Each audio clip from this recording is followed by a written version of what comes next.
আবু সাঈদ খুদরি রাদিয়াল্লাহু তাআলা আনহু বলেন, রাসূল সাল্লাল্লাহু আলাইহি ওয়াসাল্লাম বলেছেন, মান কারা সূরাতুল কাহফ ফি ইয়াউমিল জুমআহ, কোন মানুষ যদি জুমার দিনে সূরা কাহফ পড়ে তাহলে আজালাহুন নূর মা বাইনাল জুমাতাইনে, তাহলে যেই জুমায় পড়েছে সেই জুমা থেকে সামনের জুমা পর্যন্ত তার সব কাজ সহজ হয়ে যাবে, তার রুজি উপার্জন করা সহজ হবে, তার যাবতীয় ইবাদতমূলক কাজ তার জন্য সহজ হয়ে যাবে, সবটাই সে সহজে দেখতে পাবে যদি জুমার দিন সূরা কাহফ পড়ে। এই কথা রাসূল সাল্লাল্লাহু আলাইহি সাল্লাম বলেন। বারা ইবনে আযিব রাদিয়াল্লাহু তাআলা আনহু বলেন, রাসূল সাল্লাল্লাহু আলাইহি সাল্লাম বলেছেন, মান হাফেজা আসরা আয়াতিন মিন আওয়ালি সূরাতিল কাহফ ওয়াসমা মিন ফিতরাতি দাজ্জাল, কেউ যদি সূরা কাহফের প্রথম 10 আয়াত পড়ে মুখস্থ করে নেয়, প্রত্যেক দিন সকালে সূরা কাহফের প্রথম 10 আয়াত পড়বেন, মুখস্থ করে নিয়ে পড়বেন, বিচারের মাঠে কেন কোনো সময় আপনি বিপদে পড়বেন না, দাজ্জালের ফিতনা থেকে বেঁচে যাবেন, যা রাসূল সাল্লাল্লাহু আলাইহি সাল্লাম বলেন। হাদিস বুখারী মুসলিম। যদি আপনি নিয়মিত প্রত্যেক দিন সকালে সূরা বাকারার সূরা কাহফের প্রথম 10 আয়াত পড়েন, তাহলে যে দাজ্জালের ব্যাপারে সকল নবী ভয় দেখিয়েছেন নিজ নিজ সম্প্রদায়কে, আমাদের নবী মুহাম্মদ সাল্লাল্লাহু আলাইহি সাল্লাম তার নিজ সম্প্রদায়কে আমাদেরকে দাজ্জালের ব্যাপারে ভয় দেখিয়েছেন, সেই দাজ্জাল থেকে আমরা বেঁচে যাব। বারা ইবনে আযিব রাদিয়াল্লাহু তাআলা আনহু বলেন, রাসূল সাল্লাল্লাহু আলাইহি সাল্লাম বলেছেন, কানা রাজুলু ইয়াকরাউ সূরাতাল কাহফ ফিল লাইলি, একদা একটা লোক সূরা কাহফ রাতে পড়তেছিল। অমিন জানিবিহি ফারাসুন মারবুতুন বিসাতানাইনে, তার পাশে একটি তার ঘোড়া 2টি রশি দিয়ে বাঁধা ছিল। তাগাশাহুল সাহাবাত, সেই মেঘ তাকে ঘিরে নিল, মেঘ চতুর্দিক থেকে এসে আকাশ ঘিরে নিল। তাদনু সেই মেঘ ধীরে ধীরে কাছাতে লাগলো, যেখানে লোকটি কোরআন মাজিদ তেলাওয়াত করছে সেখানে সেই মেঘ একেবারে ঘনিয়ে কাছে চলে আসলো। তখন তার যে ঘোড়াটি বাঁধা ছিল জালা এনফেরো, তার ঘোড়াটি লাফাতে লাগলো। যখন লাফাতে লাগলো তখন লোকটি কোরআন মাজিদ পড়া বন্ধ করে দিল। ফালাম্মা আসবাহা আতান নবী সাল্লাল্লাহু আলাইহি সাল্লাম, সকাল করলে লোকটি আল্লাহর নবীর কাছে আসলো। ফাজাকারু, তারপর সে তার ফাজাকারা মালাহু, যা কিছু রাতে ঘটেছে সেইগুলি সে রাসূলের সামনে বলল। রাসূল সাল্লাল্লাহু আলাইহি সাল্লাম শুনতেই তিনি বললেন, শোনো, ইন্নাহা সাকিনা নাজালাত তানাজ্জালাত বে তেলাওয়াতিল কোরআনে, তোমার কোরআন তেলাওয়াতের কারণে আল্লাহর পক্ষ থেকে সেই নিরাপত্তা নেমে এসেছিল। অন্য এক বর্ণনায় রাসূল সাল্লাল্লাহু আলাইহি সাল্লাম বলেন, তিলকাল মালায়েকাত দানাত লে সাউতিকা, ফেরেশতারা নেমে এসেছিলেন তোমার কোরআন তেলাওয়াত শোনার জন্য, ফেরেশতারা নেমে এসেছিলেন তোমার কোরআন তেলাওয়াত শোনার জন্য। লাউ কারাতা, তুমি যদি পড়তে থাকতে সূরা কাহফ লাসবাহাত, তাহলে ফেরেশতারা সকাল করে দিত। এনজুর নাসে লাইহা, সকালে মানুষ দেখে নিত। লা তাতাওয়ারা মিনহুম, ফেরেশতারা মানুষের কাছ থেকে লুকাতে পারত না। তুমি কেন পড়লে না? তুমি যদি পড়তে থাকতে তাহলে সকাল পর্যন্ত ফেরেশতা শুনতো, সকাল হয়ে যেত, মানুষ সমাজ থেকে লুকাতে পারত না, মানুষ তাকে দেখে নিত। হাদিস বুখারী মুসলিম। এ কথা রাসূল সাল্লাল্লাহু আলাইহি ওয়াসাল্লাম বলেন। সম্মানিত দিনী ভাই বোন, ওমর ইবনুল খাত্তাব রাদিয়াল্লাহু তাআলা আনহু বলেন, রাসূল সাল্লাল্লাহু আলাইহি ওয়াসাল্লাম বলেছেন, আল্লাহ তাআলা ইয়ারফাউ বিহাদাল কিতাবে আকওয়ামান ওয়া ইয়াদাউ বিহি আখারিনা, এই কোরআন মাজিদের মাধ্যমে এক সম্প্রদায়কে, কিছু মানুষকে উঁচু সম্মানী করে দেন, আর এই কোরআন মাজিদের মাধ্যমে কিছু মানুষকে অপমান করে দেন।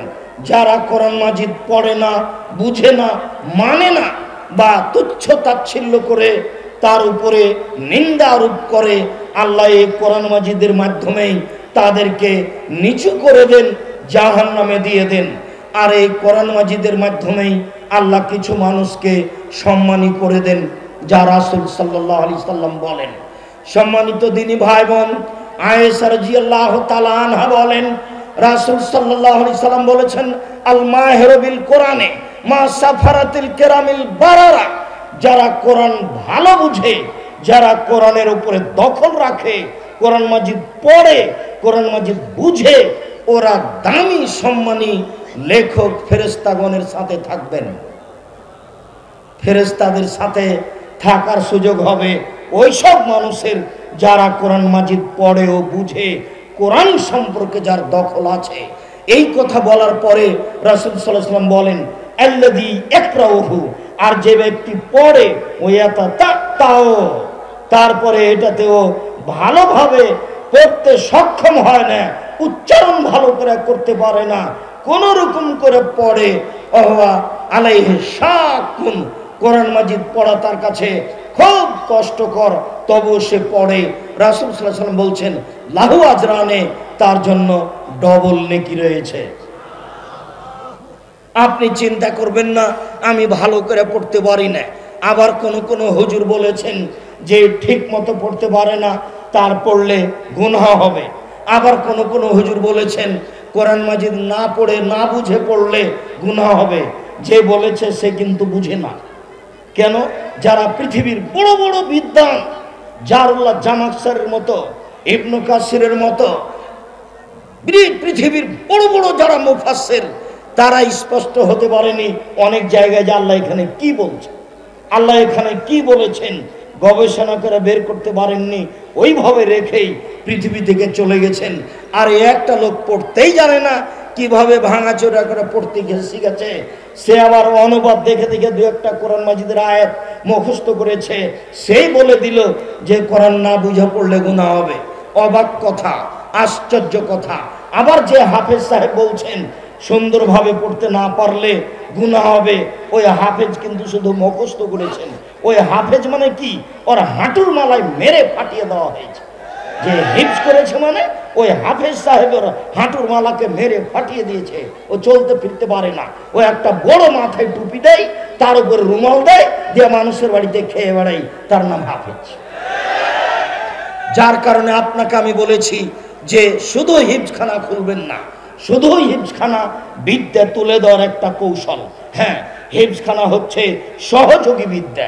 আপনি প্রতিষ্ঠানের সাথে কোরআন হাদিস শিক্ষার সাথে হিফজখানা রাখতে পারেন। যদি তার কোরআন মুখস্থ থাকে তাহলে পরবর্তীতে বিদ্যা অর্জন করলে এটা ভালো কাজ দিবে, এইটুকু। তাছাড়া আপনিও যা, এও তা। আপনি সূরা ফাতিহা পড়তে পারেন, ও 5টা সূরা বেশি পারে, এই যা। তাছাড়া তেমন কোনো পার্থক্য নেই। কাজেই শুধু কোরআন হিফজ করা এটা কোনো বিদ্যাই নয়, এটা ভালোভাবে মনে রাখবেন। আর একজন হাফেজ 10 জন মানুষকে জান্নাতে নিয়ে যাবে, 70 জন মানুষকে জান্নাতে নিয়ে যাবে, এ হাদিস জাল, এটা ঠিক নয়।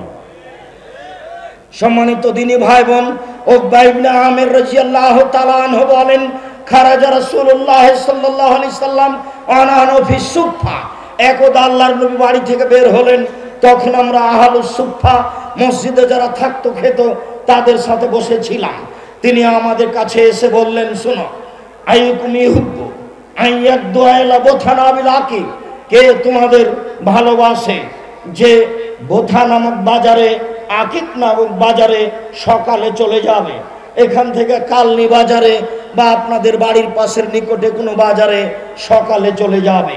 ফায়াতি বে কওমাইনে, ফায়াতি মিনহু বে কওমাইনে, সেখান থেকে বেশ ভালো মোটা তাজা 2টি উট নিয়ে আসবে।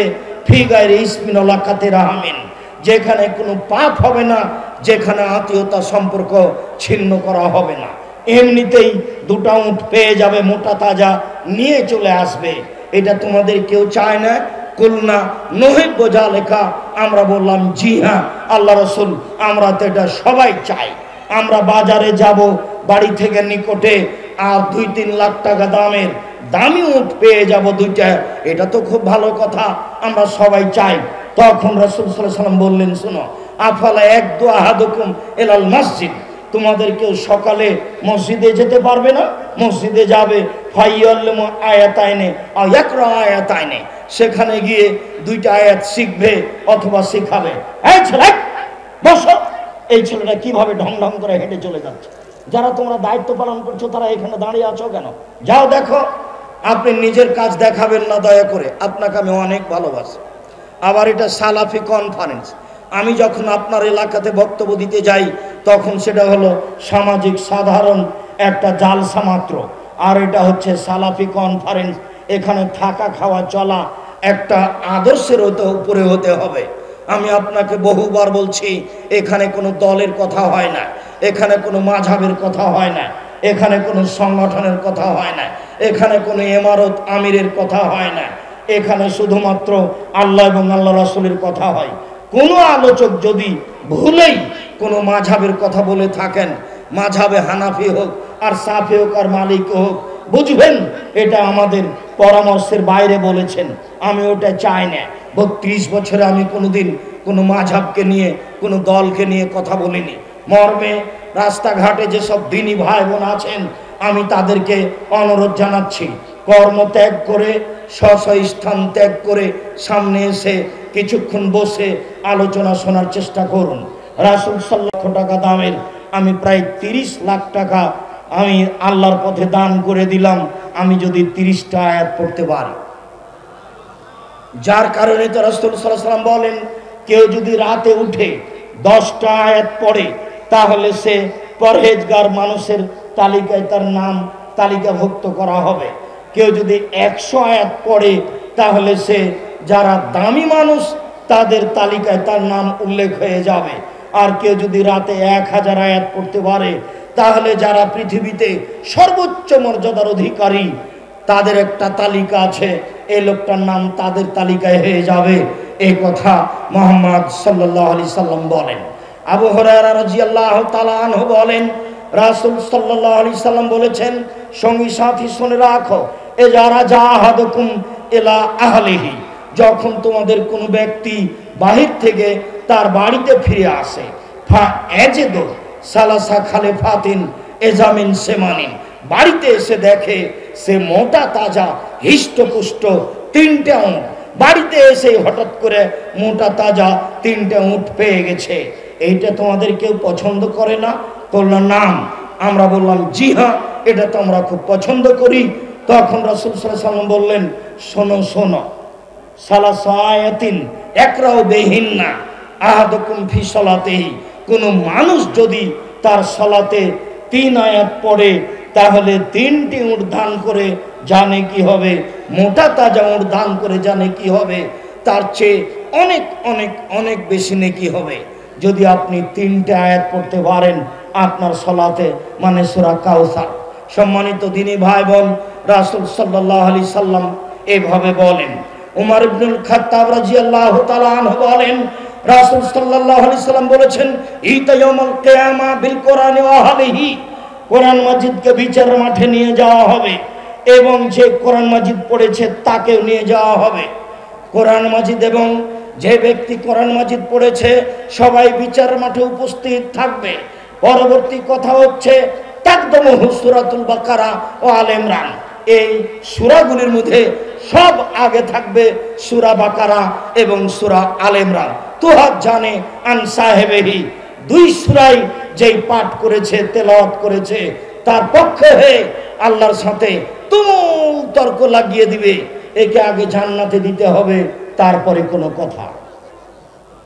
উমামা বাহিরি রাদিয়াল্লাহু তাআলা আনহু বলেন, রাসূল সাল্লাল্লাহু আলাইহি সাল্লাম বলেছেন, ইকরাউল কোরআনা ফাইন্নাহু সাফিল্লা সাবিহি, পৃথিবীর মানুষ তোমরা কোরআন মাজিদ পড়ো, বিচার মাঠে কোরআন তোমাদেরকে সুপারিশ করার জন্য আসবে। বিশেষভাবে ইকরাউ সূরাতুল বাকারা ও আলে ইমরান, তোমরা জাহরাইন সূরা বাকারা এবং সূরা আলে ইমরান পড়ো। এই কথা বলার পরে রাসূল সাল্লাল্লাহু আলাইহি ওয়াসাল্লাম বলছেন, ইয়াতি ইয়াউমুল কিয়ামা, সূরা বাকারা এবং সূরা আলে ইমরান বিচারের মাঠে আপনার কাছে আসবে। কান্নাহুমা গামামাতানে, মনে হবে দুইটি সূরা দুটা মেঘখণ্ড। কান্নাহুমা গায়াতানে, মনে হবে দুইটি সূরা দুটি সামিয়ানা, যেটা এখন আপনাদের মাথার উপরে আছে, এরকম দুটি সামিয়ানা মনে হবে। কান্নাহুমা তাইরানে, মনে হবে যেন ফিরকানে মিন তাইরিন, পাখির দুটো দল একেবারে ঘন হয়ে ঝাঁক হয়ে চলে আসছে। এই সূরা দুইটি আপনার সামনে। তুহাজ জানে আল্লাহ সাহেবিহি, যারা এই কোরআন মাজিদ পড়ছে বাকারা আল ইমরান, তাদের পক্ষে হয়ে তো যুদ্ধ করবে, তর্ক করবে আল্লাহর সামনে। এই কথা বলার পরে রাসূল সাল্লাল্লাহু আলাইহি ওয়াসাল্লাম বলছেন, মনে রেখো ইন্নাল বাকারাতা ফাইন্না আখযাহা বারাকা, যে ব্যক্তি সূরা বাকারা পড়বে তার বাড়িতে বরকত নাযিল হবে। ওয়া তারাকাহু খাসারা, যে ব্যক্তি সূরা বাকারা পড়বে না তার বাড়িতে ক্ষতি, সমস্যা, বিপদ নেমে আসবে। ওয়ালা ইয়াস্তাতিহাল বাতালা, যারা অলস, যারা দুর্বল, তারা এই সূরা বাকারা পড়ার সাহস করে না। সূরা বাকারা ভিন্ন জিনিস। আব্দুল্লাহ ইবনে মাসউদ রাদিয়াল্লাহু তাআলা আনহু বলেন, রাসূল সাল্লাল্লাহু আলাইহি সাল্লাম বলেছেন, আল আয়াতানে মিন আখির সূরাতিল বাকারা, সূরা বাকারার শেষে দুইটি আয়াত রয়েছে। রাসূল সাল্লাল্লাহু আলাইহি ওয়াসাল্লাম বলেন, মান কারা লাইলাতান, কেউ যদি এই দুটি আয়াত রাতে পড়ে, কাফাতাহু, তাহলে তার জন্য এই দুটি আয়াত যথেষ্ট। যেই ঘরে আপনি সূরা বাকারার শেষ দুই আয়াত পড়বেন, সেই ঘরে জিন ভূত থাকবে না এবং রাতে আপনার কোনো সমস্যা হবে না। আবু হুরায়রা রাদিয়াল্লাহু তাআলা আনহু বলেন, শয়তান আমাকে বলল যে যাওয়াইতা ইলা ফিরাসিকা, আবু হুরায়রা 3 দিন তোমার সাথে যে আচরণ করলাম তুমি ফলাফল শোনো।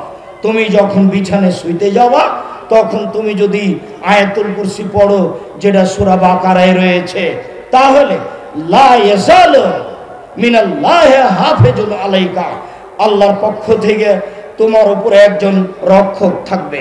ওলা ইয়াকরুবুকা শয়তান, শয়তান তোমার নিকটে আসতে পারবে না হাত্তা তুসবিহা, সকাল পর্যন্ত। মনে রেখো, আবু হুরায়রা রাদিয়াল্লাহু তাআলা আনহু বলেন, আমাকে বলল তুমি মনে রেখো, তুমি যদি আয়াতুল কুরসি রাতে পড়েছো তাহলে সারা রাত শয়তান তোমার কাছে আসতে পারবে না সকাল পর্যন্ত। সম্মানিত দিনী ভাই বোন, আবু হুরায়রা রাদিয়াল্লাহু তাআলা আনহু বলেন, রাসূল সাল্লাল্লাহু আলাইহি ওয়াসাল্লাম বলেছেন, লা তাজালু বাইতাকুম মাকাবিরা, পৃথিবীর মানুষ তোমরা তোমাদের বাড়িকে কবরস্থান করো না। কবরস্থানে কোরআন মাজিদ পড়তে হয় না, পড়া যায় না। দুবাইয়ে, আবুধাবিতে শেখ জায়েদের মসজিদে প্রতি 8 ঘন্টায় একজন লোক কোরআন মাজিদ, 2 জন লোক কোরআন মাজিদ পড়ে।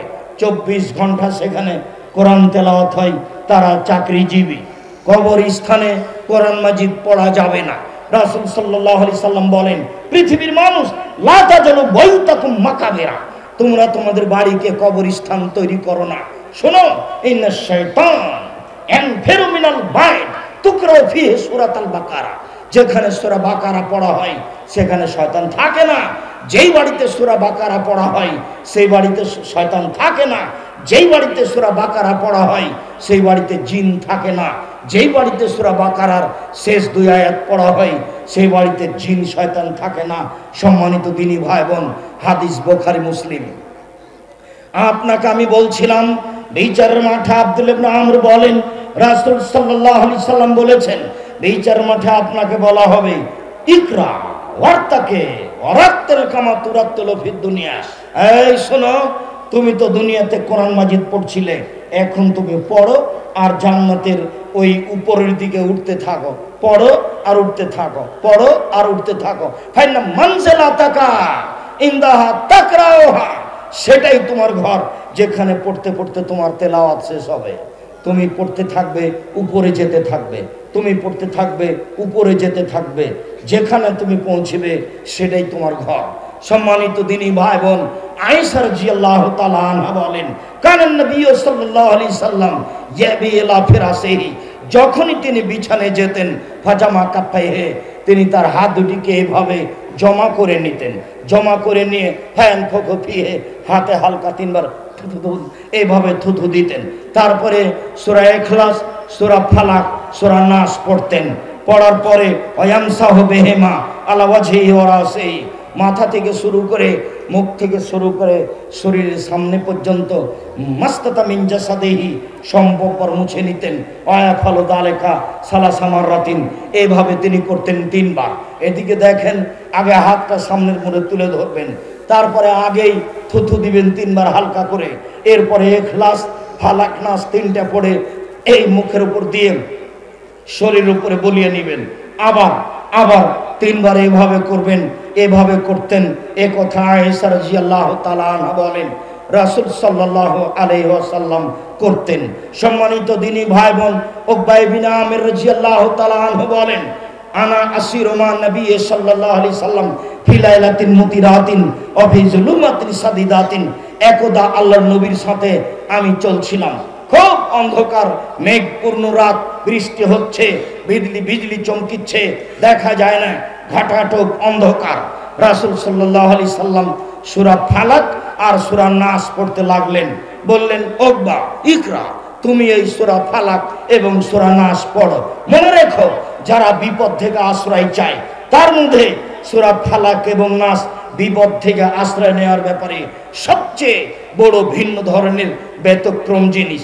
রাস্তায় চলতে লেগে, রাতে চলতে লেগে, কোন জায়গায় রাতে থাকতে লেগে ভয় পেলে, খারাপ মনে করলে, বৃষ্টি এসেছে, বিদ্যুৎ চমকিলে, ভয় মনে হলে ফালাক এবং নাস পড়তে থাকবেন, যা বিবরণে বোঝা যায়। আব্দুল্লাহ ইবনে খুবাইব রাদিয়াল্লাহু তাআলা আনহু বলেন, একদা খুব বৃষ্টির রাত, বিজলি চমকিচ্ছে, আমরা বাড়ি থেকে বের হয়ে গেলাম। নাতলুবু রাসূলুল্লাহ সাল্লাল্লাহু আলাইহি ওয়াসাল্লাম, আমরা রাসূলকে খুঁজবো, এই জন্য বের হয়ে গেলাম। ফাদরাকনাহু, তাকে এক জায়গায় পেয়ে গেলাম। পেতেই তিনি বলছেন, শোনো, ইকরা পড়ো, ইফাল পড়ো। আমি বললাম, কি পড়বো? তো বললেন, কুল কুল হুয়াল্লাহু আহাদ, বলো কুল হুয়াল্লাহু আহাদ, কুল আউযু বিরাব্বিল ফালাক, কুল আউযু বিরাব্বিন নাস, সালাসা মাররাতিন তুসবিহু তুমসি। যখনই তুমি সকাল করবে, যখনই তুমি সন্ধ্যা করবে, 3 বার করে পড়বে।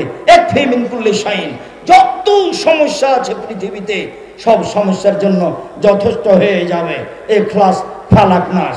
3 বার করে সকালে, 3 বার করে বিকালে, ইখলাস 3 বার, ফালাক 3 বার, নাস 3 বার, সকালে 3 বার করে, বিকালে 3 বার করে।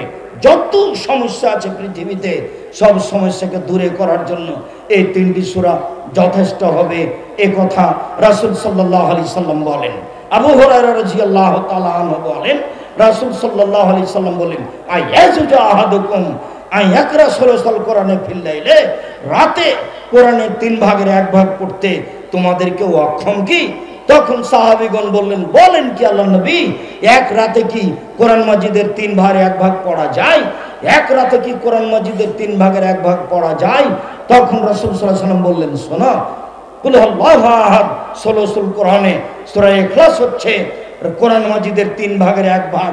যদি সূরা ইখলাস 3 বার পড়তে পারেন, তাহলে 1 বার কোরআন মাজিদ পড়ার সমান নেকি পাবেন, এই কথা মুহাম্মদ সাল্লাল্লাহু আলাইহি সাল্লাম বলেন। জনৈক ব্যক্তি নেতা হয়ে সফরে গেছিলেন।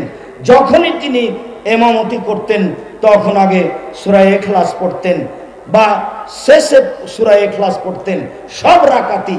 যখন তারা ফিরে আসলো, তারা জিজ্ঞাসা করলো আল্লাহর নবীকে, আল্লাহ নবী, আমাদের ইমাম এরকম কাজ করত। আল্লাহ রাসূল বললেন, তোমরাই তাকে বলো কেন শেষে সূরা ইখলাস পড়তো। আমরা বললাম, আপনি কেন সূরা শেষে ইখলাস পড়তেন? তখন তিনি বললেন, সূরা ইখলাসে আল্লাহর গুণাবলী রয়েছে, আমি এই সূরাকে এই জন্য ভালোবাসি। আল্লাহ রাসূল বললেন, শোনো, সূরা ইখলাসকে যে ভালোবাসে আল্লাহ তাকে জান্নাতে দিয়ে দিবেন, আল্লাহ তাকে ভালোবাসেন। সূরা ইখলাস পড়ার ব্যাপারে এইভাবে আপনারা মনোযোগী হবেন।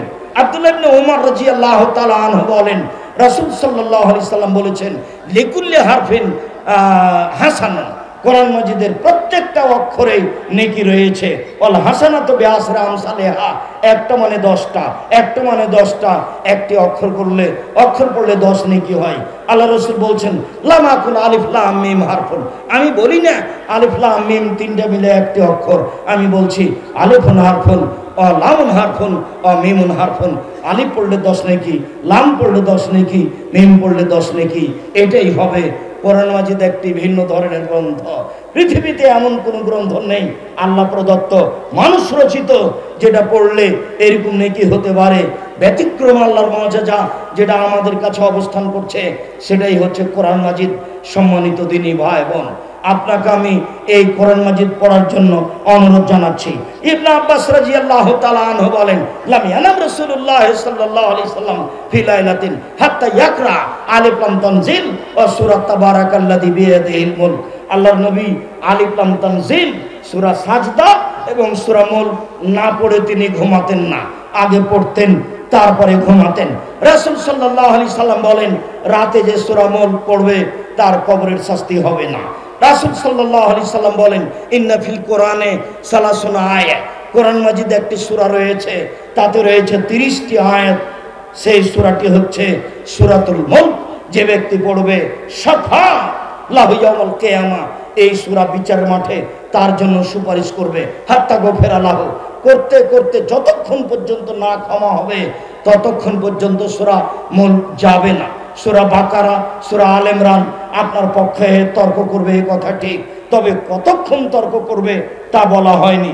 সূরা মুলক যদি আপনি পড়েন 30টি আয়াত বিশিষ্ট, যতক্ষণ পর্যন্ত আপনার ক্ষমা না হবে ততক্ষণ পর্যন্ত সূরা মুলক আপনার কাছ থেকে যাবে না, এই কথা মুহাম্মদ সাল্লাল্লাহু আলাইহি সাল্লাম বলেন।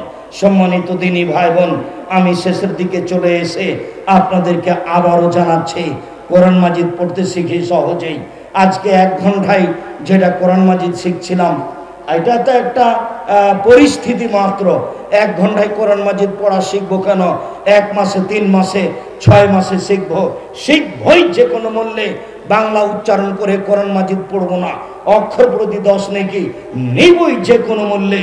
সম্মানিত দিনী ভাই বোন, কোরআন মাজিদকে সামাজিককরণ করতে চাচ্ছি, সবাই যেন কোরআন মাজিদ পড়ে। হিন্দু, মুসল, বৌদ্ধ, খ্রিস্টান সবার জন্য কোরআন এসেছে।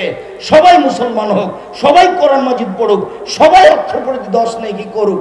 লা ইলাহা ইল্লাল্লাহ না বললে অমুসলিম নেকি পাবে না। সে যেভাবেই হোক কোরআন মাজিদ পড়ুক। কোরআন মাজিদ এসেছে মানুষের জন্য, কোরআন মাজিদ এসেছে হিন্দু, মুসলমান, বৌদ্ধ, খ্রিস্টান সবার জন্য।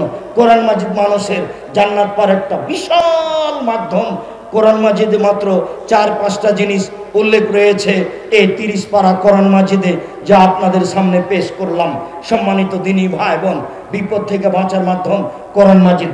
সম্মানিত দিনী ভাই বোন, শয়তান থেকে বাঁচার বড় মাধ্যম কোরআন মাজিদ। আপনার দুষ্ট শয়তান জিন থেকে বাঁচার বড় মাধ্যম কোরআন মাজিদ।